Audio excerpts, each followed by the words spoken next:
The knock came at exactly 11:03 p.m. I know because I had been staring at the clock on my nightstand, watching the minutes move the way you do when sleep won't come and your thoughts are too loud to ignore. 3 soft knocks, not urgent. Not desperate, just enough to be heard. I sat up slowly, and for a moment I thought I had imagined it. Then her voice came through the door, quiet and uncertain, the way people speak when they are not sure they have the right to ask something. "Marcus, are you still awake?" I said yes. A pause. The kind that feels like someone standing on the edge of a diving board, deciding, "I don't want to be alone tonight." I sat there for a full 3 seconds before I answered. Not because I didn't care, because I cared too much and I had spent 6 months pretending that I didn't. The door was still closed between us, but something shifted that night. Something that had been leaning for a long time finally fell, slowly and quietly, like a book sliding off a shelf in another room. My name is Marcus Hale. I was 34 years old at the time, working as a structural engineer for a mid-size firm downtown. The kind of job that sounds impressive at family dinners and feels invisible on Tuesday mornings. I had moved into that apartment 18 months earlier, right after the divorce was finalized. Not the dramatic, screaming kind of divorce, the quiet kind. The kind where 2 people sit across from each other in a lawyer's office and sign their names and walk out to separate parking spaces and neither one of them cries. Because all the crying had already been done in the months before. Her name was Diane. We had been married 4 years. We were not a bad match. We were just 2 people who had stopped seeing each other, slowly and then all at once, the way Hemingway described going broke. I had worked too much. She had stopped telling me about her days. We became polite, and politeness, I learned, is the last stage before absence. I had taken the apartment on Clement Street because it was close to the office and because I needed something practical. 3 bedrooms, more than I needed. My firm had recently partnered with a university architecture program, and 2 of the faculty members had reached out through a mutual contact, asking if I had space. Practical, clean. That was the word I kept using to describe my life in those days. Practical and clean. That was how Nadia moved in. Nadia Osai was 31. She was an assistant professor of architectural history, which is exactly as beautiful and impractical a career as it sounds. She had spent 3 years doing research in Lisbon before accepting a 1-year teaching position at the university 15 minutes from our apartment. She had come from overseas with 2 suitcases, a tote bag full of academic journals, and a small wooden compass rose mounted on a square of driftwood that she immediately placed on the windowsill of the living room the day she moved in. I noticed it because it was unusual, old, clearly handmade, the kind of object that someone keeps not out of decoration but out of ritual. The compass points were carved deep into the wood, and one of the cardinal arrows had been slightly repaired at some point, filled in with a different shade of stain. She caught me looking at it on her first evening. "It belonged to my grandfather," she said, setting a mug of tea on the counter. "He was a cartographer in Ghana. He gave it to me when I left for graduate school. He said as long as I had it, I would always know which direction was home." I told her that was a beautiful thought. She smiled, but not at me.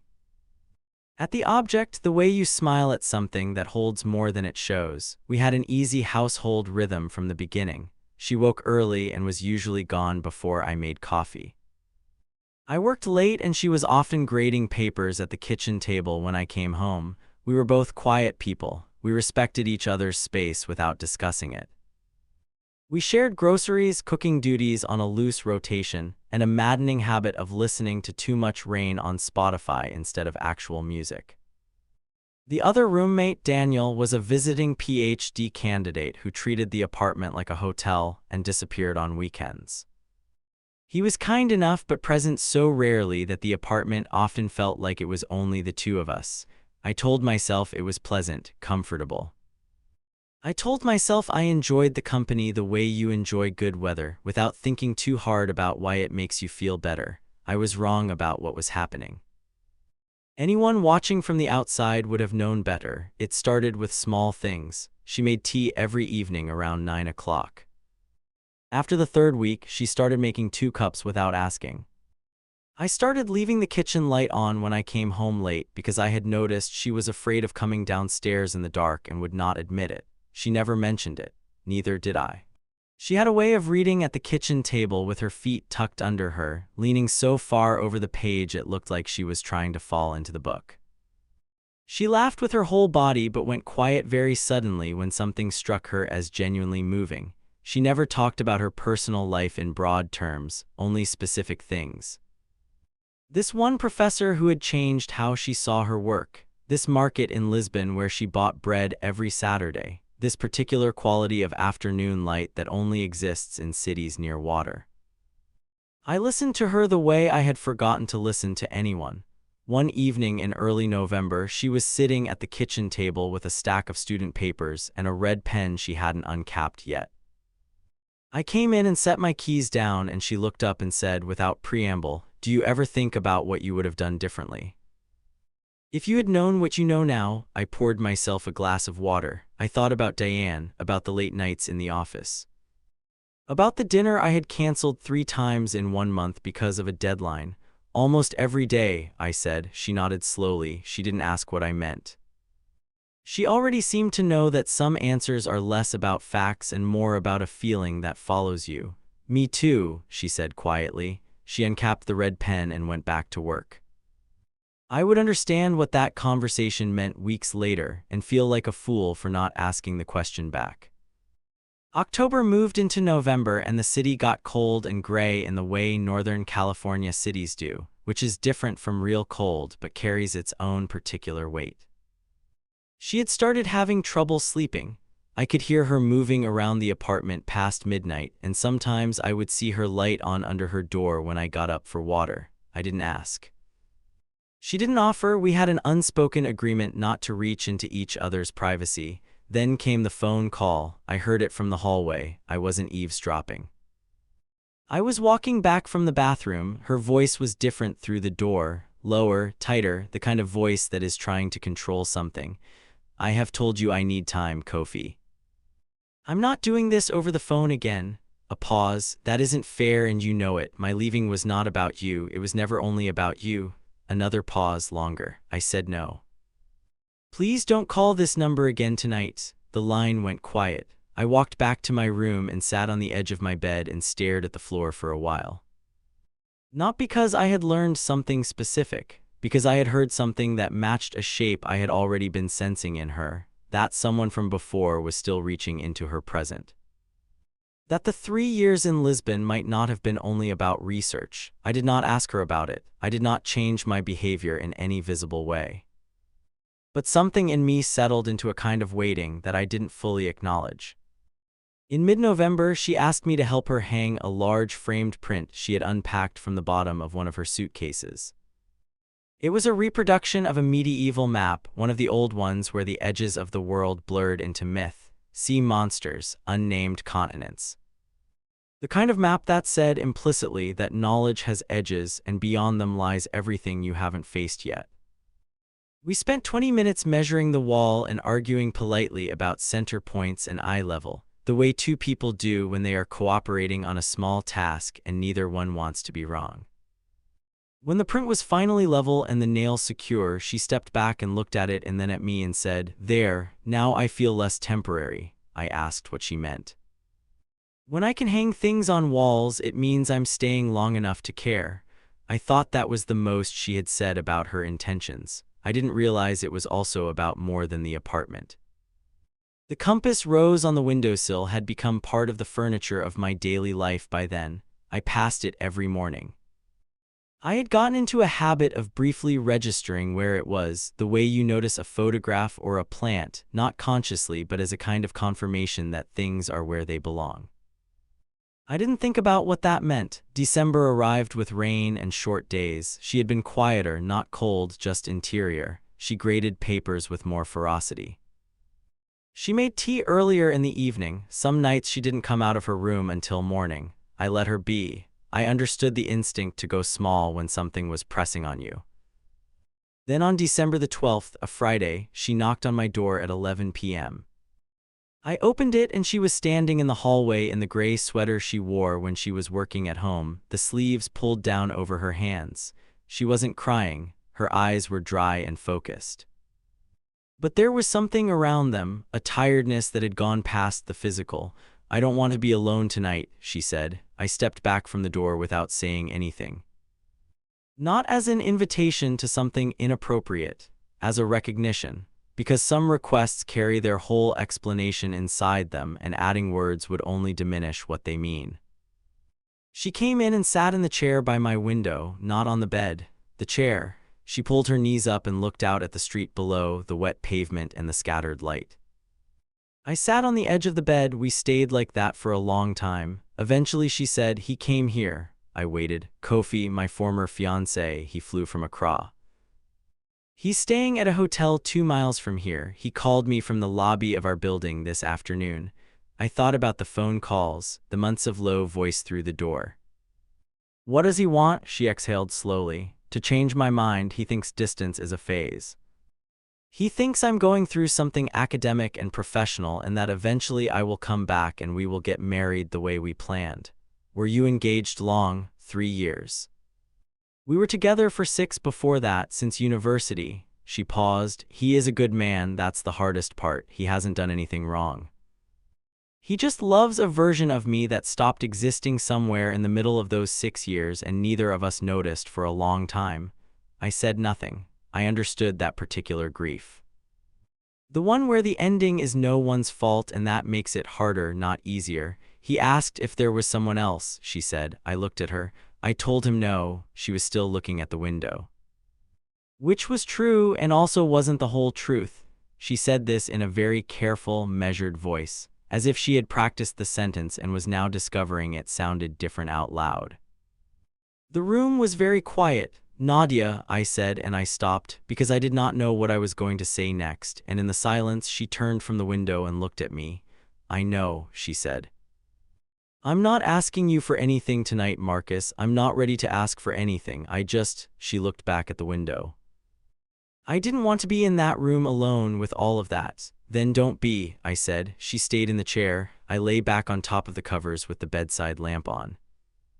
At some point she fell asleep in the chair, her head tilted toward the window. I watched the rain on the glass for a while and then I slept too. When I woke at 7, she was gone. The chair was pushed slightly back. On the nightstand she had left a folded piece of paper. I opened it. In her handwriting, small and precise, it said, "Thank you for the door."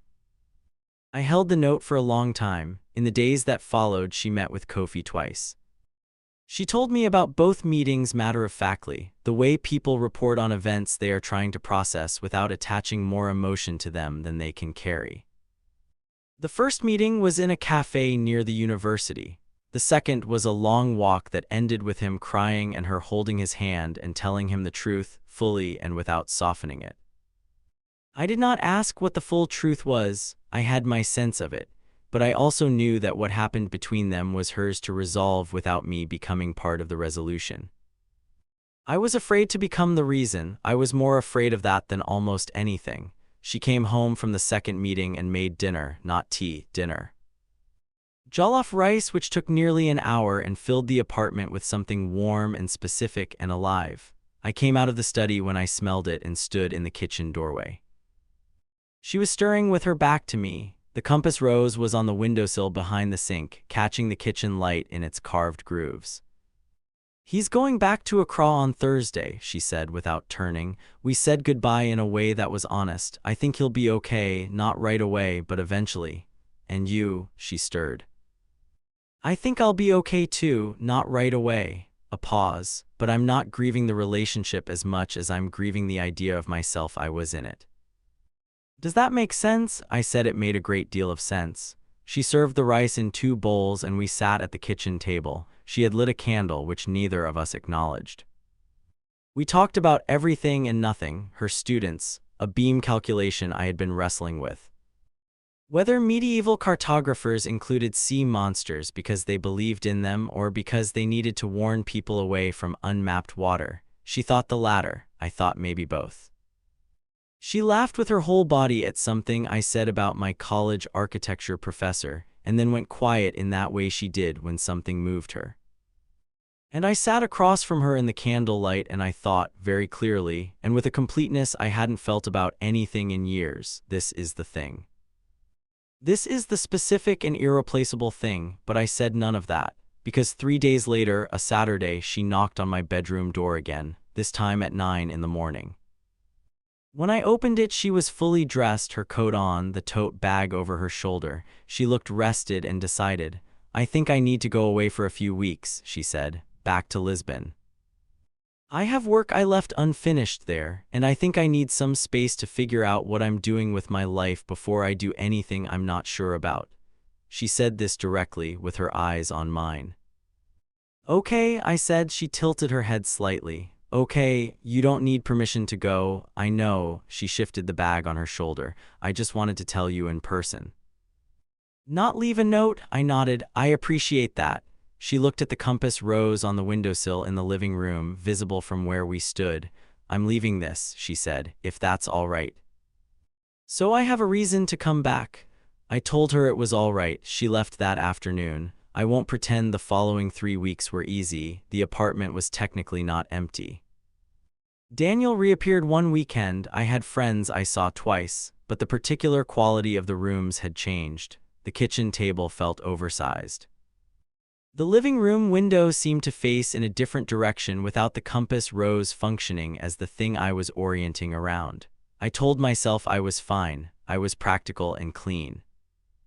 I had been alone before and would be again. This is what I told myself while I left the kitchen light on every night. I did not contact her. I told myself that was respect. That was the truth, partly. The other part was that I was afraid she was going to come back different, decided in a direction that did not include me. And I thought that was a pain I could survive better if I had not made it worse by saying too much while she was gone. She called on a Tuesday evening 3 weeks after she left, not a text, a call. I'm coming back on Friday, she said. Good, I said. A pause. Marcus, when I get back I want to talk. I know, I said. Another pause, softer. Okay, she said. Okay, good. She got back on a Friday evening just after dark. I heard her key in the lock. I was in the kitchen. I did not go to the hallway because I was afraid of the first look. The first look tells you everything, and I needed a moment before everything. She came into the kitchen and set her bags down and looked around the apartment the way you do when you're checking whether things are the same. Her eyes went to the windowsill. The compass rose was there exactly where she had left it. She looked at it for a moment, then she looked at me. You kept it safe, she said. It seemed important. She crossed the kitchen and stood at the counter and picked up the compass rose and held it in both hands the way her grandfather must have handed it to her. She turned it over once. The repaired cardinal point caught the light. When I was in Lisbon, she said slowly, I was doing the work, research, yes. But also the other kind. She set the compass rose back on the windowsill. I have been running toward things my whole life, fellowships, positions, research, all legitimate, all real. But also, she paused, also, I think, running toward the next thing before I had to feel what the current thing was doing to me. She turned to face me. I think I came here to this city, to this apartment, for a practical reason, and then I stayed for a different one. And I was afraid of the different one because I don't have a good history with choosing things for emotional reasons. Every time I have, it's gotten complicated. Everything gets complicated, I said. I know, she almost smiled. That's what I figured out in Lisbon. She looked at the compass rose. My grandfather told me this always points home. I used to think home was a place, Accra, Lisbon, eventually somewhere. She paused, but I think I had the definition wrong. I think home is a state of being, not a location. It's somewhere you stop running. Somewhere you can be in the same room with someone else's silence and not feel like you need to fill it. The kitchen was quiet. I don't want to be alone tonight, she said. And this time the sentence carried every weight it had earned from the first time she had said it. It was not a crisis. It was not a confession made out of desperation. It was a statement made by a person who had gone away and thought carefully and come back clear. It was the bravest kind of thing people say. I stepped away from the counter and walked toward her. I stopped an arm's length away. I should tell you, I said, that I am afraid of being the right idea at the right time that somehow becomes the wrong thing because we moved too quickly. I know, she said. I'm afraid of that too, and I should tell you that I haven't felt about anyone the way I've felt about you in this apartment for the last 6 months. Which is terrifying given my history. Which part terrifies you? The part where I'm very good at being present in a house and somehow absent in a relationship. She looked at me carefully. You left the kitchen light on every night for 3 weeks, she said. I didn't know she had noticed. I didn't know she had spoken to Daniel. Later she told me she had. That he had mentioned it casually in a text, and that she had sat with that detail in a cafe in Alfama, watching the Tagus and thinking about what it meant to keep a light on. We stood in the kitchen for another moment. Then she said, I'm not asking you to be someone you're not. I'm asking whether the person you actually are has room for this. I reached out and placed my hand over hers, which was resting on the counter near the compass rose. Yes, I said, that was all. That was enough. We did not rush what followed. We were careful with each other in the way that people are careful with things they have waited a long time to hold. We had dinners, long walks. Honest conversations about our histories, about Diane, about Kofi, about the versions of ourselves we had left behind in other chapters. We fought once significantly about something small that was actually about something large. We both went quiet for 2 days. Then she knocked on my door again, this time at 7 in the evening, and said, I think we both owe each other an apology, and I don't want to wait until I feel less stubborn because that might take a week. I laughed.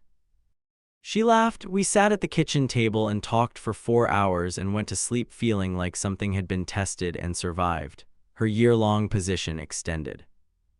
She was offered a full lectureship contingent on a research project she had been developing for 2 years, a book on the spatial memory of colonial-era port cities. The compass rose appeared on the dedication page in her acknowledgments when the book was finally published. 3 years later, I started sleeping through the night. I had not noticed that I had stopped until the morning I woke and realized I had slept without waking once, and the clock said 7:15, and the apartment smelled like coffee that someone else had already made. We moved into a house 18 months later. A proper house with walls we could hang things on and a kitchen with real counter space and a backyard that needed work, which we gave it slowly, the way you give anything you love.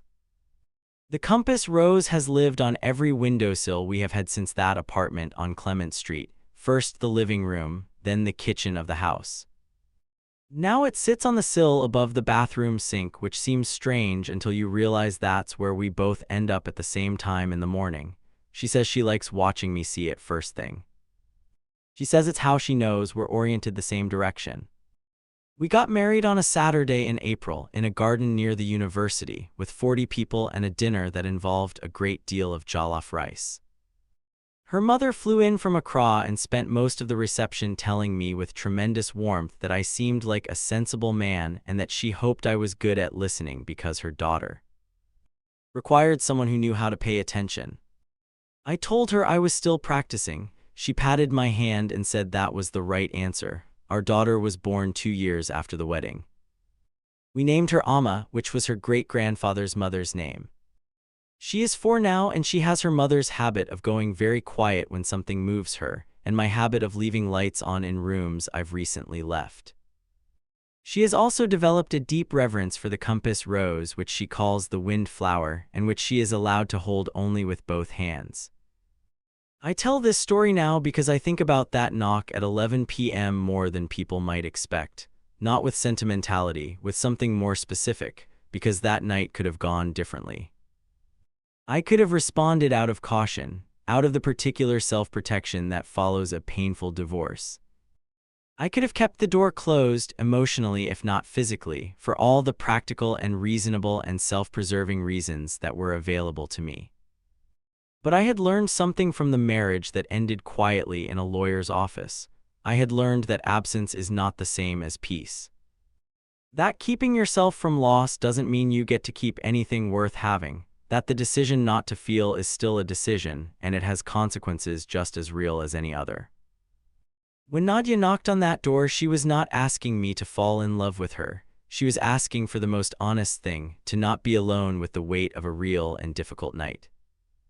And I think that is where love actually begins, not in the grand declaration or the perfectly timed revelation. In the small, courageous act of saying, "I have something heavy tonight and I would rather not carry it in an empty room." And someone on the other side of the door saying, without performance or expectation, "Come in then, the light is already on." I think about the people who never make that knock, who sit with the weight alone because they are afraid of what asking might cost them. And I think about the people who hear the knock and talk themselves out of opening the door. Both of those stories are possible. Both of those endings exist for real people in real apartments on real rainy December nights. I am grateful every morning when I pass the compass rose on the bathroom windowsill that neither of us chose those endings. I want to ask you something, and I want you to sit with it honestly. Is there someone in your life right now standing just outside a door you haven't opened? Someone whose quiet presence you have been explaining away as convenience or practicality or timing? And if so, what is it exactly that is keeping you on the other side? I also want to ask this: when was the last time you were brave enough to knock, not to demand, not to confess everything at once? Just to say honestly and without armor, "I don't want to be alone with this tonight." And finally, do you believe that love is something that arrives fully formed, or something that is built slowly out of small choices? Like leaving a light on for someone who might come downstairs in the dark. If any part of this story stayed with you, if something in it felt familiar or true or like something you've been thinking about without quite knowing how to say it, I would love to hear from you in the comments. Tell me what you took from it. Tell me which moment made you stop and think. And if you haven't already, please subscribe and leave a like. It helps more than you know, and it tells me to keep telling these kinds of stories. The slow ones, the real ones, the ones where love doesn't arrive like lightning but more like morning. Quiet and then suddenly everywhere.